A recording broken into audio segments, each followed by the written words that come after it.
முதல் மொழியாக தாய்மொழியை படிக்கணும், இரண்டாவது மொழியாக ஆங்கில மொழியை படிக்கணும், மூன்றாவது மொழியாக ஏதாவது ஒரு இந்திய மொழியை படிக்க வேண்டும் என்று பிரதமர் அவர்கள் சொன்னார். அதான் அன்னைக்கு புதிய கல்விக் கொள்கையா இருக்கு.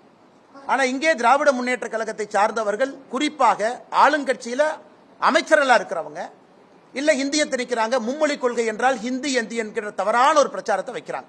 இன்னைக்கு தமிழகத்தை பொறுத்தவரை தனியார் பள்ளியில படிக்கக்கூடிய மாணவர்கள் அரசு பள்ளியை விட அதிகமா இருக்கிறாங்க. அவங்களுடைய கல்வி குறிப்பு ஒரு ஆண்டுக்கு முன்னாடி அசம்பிளியில சப்மிட் பண்ண டாக்குமெண்ட்ல இருந்து எடுக்கப்பட்ட குறிப்புல 52 லட்சம் மாணவர்கள் அரசு பள்ளியிலும் 56 லட்சம் மாணவர்கள் தனியார் பள்ளியிலும் படிக்கிறாங்க. தனியார் பள்ளி மாணவர்கள் அதிகம். அதுல சிபிஎஸ்இல படிக்கக்கூடிய மாணவர்களா இருந்தா ஹிந்தி படிக்கிறாங்க. மெட்ரிகுலேஷன்ல படிக்கக்கூடிய மாணவர்களாக இருந்தா நம்ம கிட்ட தவறான ஒரு எண்ணம் இருக்கு. தமிழ்நாட்டில் நம்ம மெட்ரிகுலேஷன் படிக்கிறோம் அப்படின்னா அதிலும் தமிழ்ல தான் படிக்கிறோம் அப்படின்னு. தமிழகத்தை பொறுத்தவரை யாராவது மெட்ரிகுலேஷன் படிக்கிறாங்க அப்படின்னா அவங்களுக்கு எங்கேயுமே தமிழ் மொழி என்பது கட்டாயமாக இல்லை. தமிழக மெட்ரிகுலேஷனை பொறுத்த வரைக்கும் ஆப்ஷனல் லாங்குவேஜ் என்னென்ன இருக்குன்னு பாத்தீங்கன்னா தெலுங்கு இருக்கு, அரபிக் இருக்கு, மலையாளம் இருக்கு, கன்னடா இருக்கு, ஹிந்தி இருக்கு, குஜராத்தி இருக்கு, சான்ஸ்கிரிட் இருக்கு, பிரெஞ்சு இருக்கு, உருது இருக்கு. அதாவது ஆங்கில மொழியில மெட்ரிகுலேஷன் பள்ளியில படிக்கக்கூடியவங்களுக்கு இது போன்ற பல ஆப்ஷன்ஸ் அங்க இருக்கு. அப்படி இருக்கும் பொழுது 56 லட்சம் குழந்தைகள் அவங்க வேற ஒரு ஸ்ட்ரீம்ல போயிட்டு இருக்கிறாங்க. 52 லட்சம் அரசு பள்ளி மாணவர்களை மட்டும் கட்டாயப்படுத்தி இல்ல நீ 2 மொழியில மட்டும்தான் படிக்கணும், ஆங்கிலமும் தமிழும் என்று சொல்லிக் கொண்டிருக்கின்றோம். அதனால என்ன ஆகுதுன்னா ஒரு ஆண்டுமே அரசு பள்ளியிலிருந்து தனியார் பள்ளிக்கு செல்லக்கூடிய மாணவர்கள் அதிகமாகிறாங்க. இன்னைக்கு தமிழ்நாட்டில் பிரைவேட் ஸ்கூல் மார்க்கெட் 30,000 கோடி ரூபாய் மார்க்கெட்டுங்க. தமிழக வெற்றி கழகத்தினுடைய தலைவர் திரு விஜய் அவர்கள் ஒரு சிபிஎஸ்இ பள்ளி நடத்துறாங்க பதூர்ல. அந்த பள்ளியினுடைய பெயர் விஜய் வித்யாசிரம். நடிகர் விஜய் அவர்கள் தமிழக வெற்றி கழகத்தினுடைய தலைவர் விஜய் வித்யாசிரம் என்கின்ற பள்ளி நடத்துறாங்க. எஸ்.ஏ. சந்திரசேகர் அவருடைய பேர்ல அந்த அறக்கட்டளை ரெஜிஸ்டர் ஆயிருக்கு.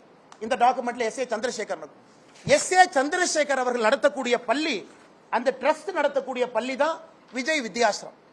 என்ன அர்த்தத்தில் சில அரசியல் தலைவர்கள் அவங்க நடத்துற பள்ளி சிபிஎஸ்இ, அவங்க நடத்துற பள்ளியில ஹிந்தி இருக்கு, அவங்க சொந்த குழந்தைங்க பிரெஞ்சு படிக்கிறாங்க. அன்பில் மகேஷ் பொய்யாமொழியினுடைய சொந்த குழந்தை பிரெஞ்சு மொழி படிக்கிறாங்க. இந்த அரசியல்வாதிகள் எந்த லட்சணத்தில் வெளியே வந்து அரசு பள்ளியில் இருக்கக்கூடிய மாணவர்கள் மட்டும் 2 மொழி படிக்க வேண்டும் என்று எந்த லட்சணத்தில் சொல்றாங்க?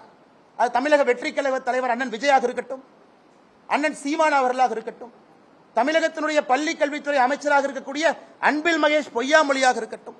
ஏன் இதையெல்லாம் தாண்டி இன்னைக்கு இன்னொன்னு பாருங்க. இன்னைக்கு நான் சன்சைன் மெட்ரிகுலேஷன் ஸ்கூல்லாம் போக விரும்பலைங்க. முதலமைச்சருடைய குடும்பத்தில் நடத்துறாங்க, ஹிந்தி இருக்கு, அதெல்லாம் விடுங்க. இன்னைக்கு இன்னும் ஒரு படி மேல போறேன். சென்னை பப்ளிக் ஸ்கூல், கலாநிதி வீராசாமி அவர்களுடைய எம்பி அவர்களுடைய குடும்பம் நடத்தக்கூடிய பள்ளி. இதுல என்ன போட்டிருக்காங்கன்னா, இது ஸ்டேட் போர்ட் மெட்ரிகுலேஷன் ஸ்கூல், ஆங்கில பள்ளி. English is taught as first language. Second language நீங்க தமிழ், ஹிந்தி, பிரெஞ்சு எது வேணாலும் எடுத்துக்கலாம். இங்க பாருங்க, இந்த பள்ளிக்கூடம் மெட்ரிகுலேஷன் பள்ளிக்கூடத்தில் தமிழ் கம்பல்சரி கிடையாது. நான் சிபிஎஸ்இ பத்தி பேசலீங்க.